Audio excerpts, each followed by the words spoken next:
Hi guys! Good morning everyone! Ayan, so for today's video ay samahan niyo po ako magluto nitong hinulog-hulog or bilo-bilong kamote na may saging na saba, may gabi, and syempre merong malagkit na binilog-bilog natin. And syempre lalagyan din po natin ng sago. So tara na guys at samahan niyo po ako magluto and enjoy watching po. So ayan na nga, so wala po kami guys maisip na snackan. So ito yung available na meron dito. Nakakita kami dito sa lagayan ng malagkit, yung ready-made na guys, yung lalagyan mo na lang ng tubig, ayan. So tapos bibilog-bilugin na lang natin, ayan.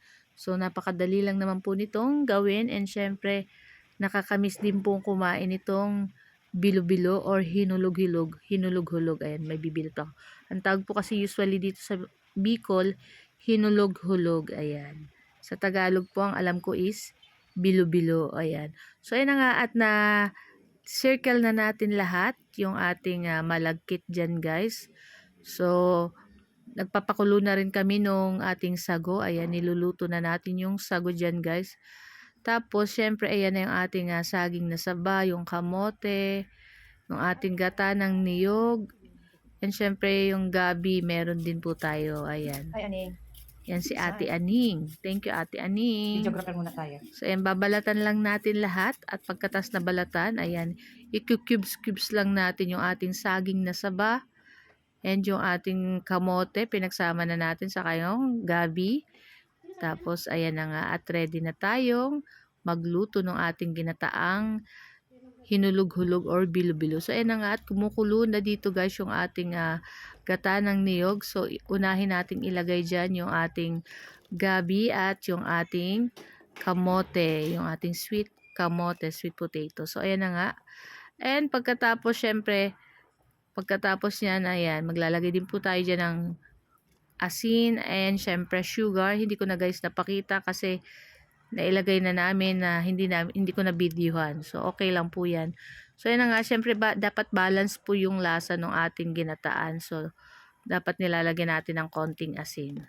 So ayan na nga, at nilagay na rin natin diyan yung saging na saba, at ayan na nga, luto na rin yung ating kamote diyan guys, saka yung gabi. And syempre pagkatapos ng ating saging na saba, ito nang ating binilog-bilog na malagkit, at pagkatapos ng ilang mga minuto ay ayan na nga, at malalambot at luto na rin lahat yung nandyan natin. Mapwera dun sa ating sago guys. Nako, yung sago natin ang tagal maluto, at until now ayan, makikita nyo may white pa, pero okay lang yan.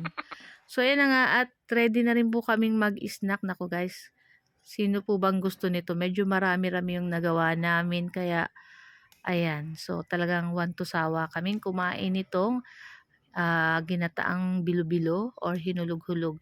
So tamang-tama po ngayon itong isnaka namin, at medyo po maulan dito sa Bicol. Ayan, sa inyo po ba guys, maulan din?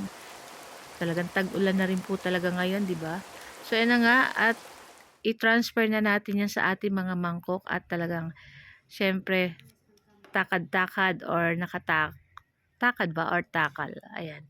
Tapos, ayan. At pagkatapos, syempre, kainan na guys. So, tara na guys, at samahan nyo na po kaming kumain nitong ating napakasarap na ginataang hinulog-hulog or bilo-bilo. Naku, napakasarap po nito guys. Syempre, akong gustong-gusto ko yung malagkit, ayan.